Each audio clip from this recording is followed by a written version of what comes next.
முத்தையா முனிவர் அவரை பார்க்கச் செல்கிறவர்களுக்கு ஆசீர்வாதம் வழங்குவார். பின்னர் சில்லறை காசு சிலவற்றைக் கொடுப்பார். பின்னர் அங்கு இருப்பவரெல்லோருடனும் சிறிது நேரம் உரையாடுவார்.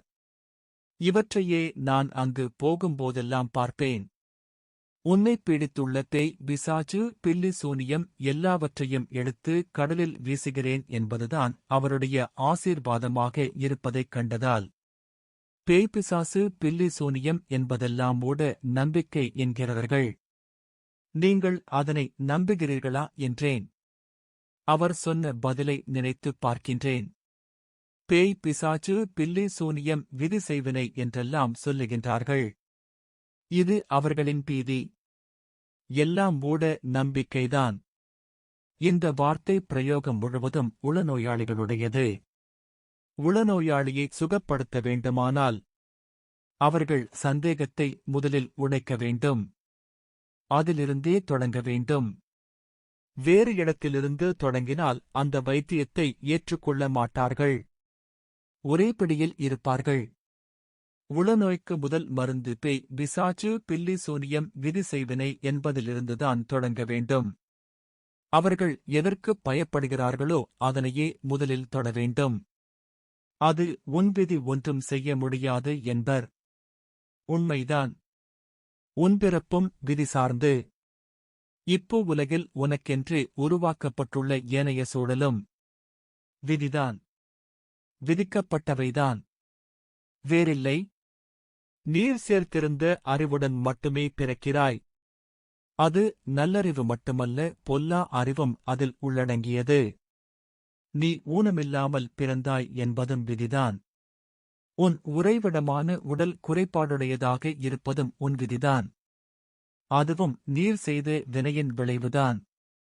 நீர் கல்வி, வீரம், செல்வம் படைத்து வீட்டுச் சூழலில் பிறந்தாய் என்பதும் நீ செய்த வினைதான். உன்னை இங்கொருவன் இப்பிறவியில் கொல்லுவான் என்பதும் செய்த வினைதான். உனக்கு இங்கொருவன் நஞ்சூட்டுவான் என்பதும் நீ செய்வினைதான். செய்வினைதான் விதியாகின்றது.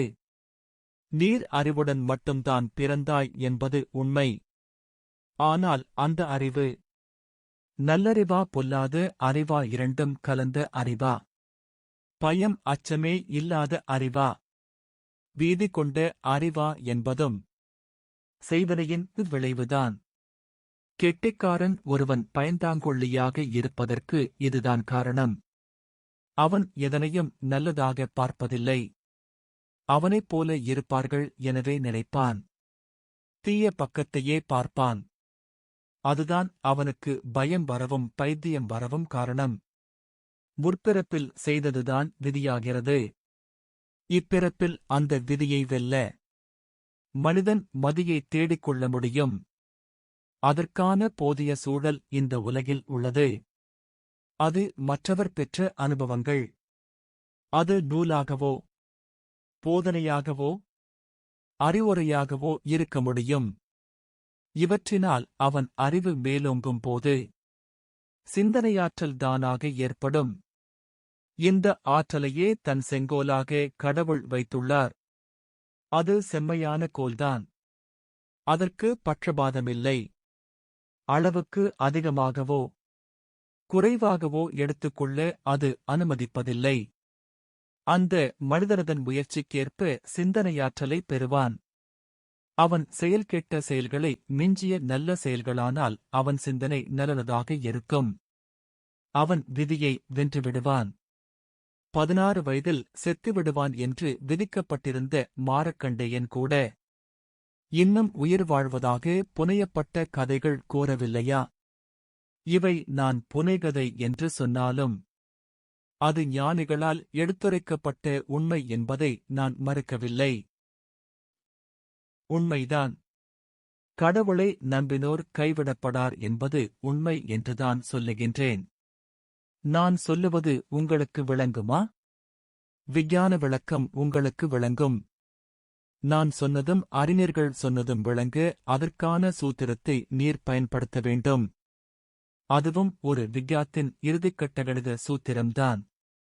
அது புரியுமளவுக்கு உன் மெய் அறிவு வளர வேண்டும்.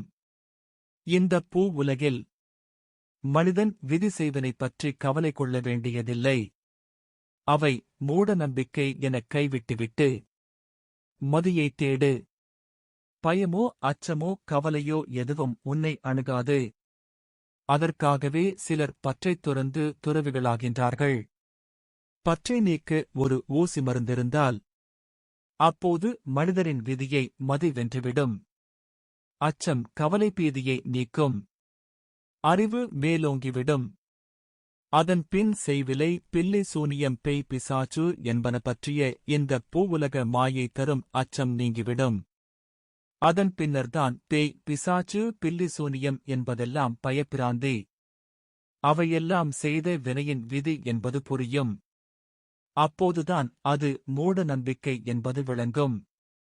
அதுவரை உனது பயப்பிராந்தியை நீக்க நான் அவற்றை கடலில் எடுத்து வீசி விட்டுவிட்டேன் என்று சொல்லி அவருக்கு துணிச்சலை ஏற்படுத்த நினைக்கின்றேன். நான் அவருக்கு என்னிடமுள்ள அற்பமான சில்லறை காசு கொடுப்பதும் முயற்சி செய்து காசு சேர்த்து அவர் சேமிப்பை உயர்த்தும் நம்பிக்கையை வளர்க்கும் செயல்பாடுதான். அந்த நம்பிக்கை திடமானால் அவர் கல்லாப்பெட்டி என் சில்லறையுடன் சேர்ந்து நிரம்பும். அதற்கு அவருடைய உளநோய் சுகமாக வேண்டும். நான் செய்த முற்பிறவி வினையால் இப்பிறவியில் என்னைக் கொல்ல ஒருவன் வருவான் என்ற இனமறியா பீதியான விதி நல்லறிவினால் மெருகூட்டப்படும். மதியினால் கொல்ல வரும் யமனும் அஞ்சும் நிலை ஏற்படும். மார்க்கண்டேயன் உபகதையை நம்பினால் நம்பு. என் விஞ்ஞானத்தின் இறுதிக் கண்டுபிடிப்பான மெய்யான அறிவைக் கொண்டு சொல்லுவேன் என்று முத்தையா முனிவர் சொல்லுவது போல எனக்குத் தெரிகின்றது. முத்தையா முனிவரின் கருத்தைச் சொன்னவர் க. மெண்டிஸ்.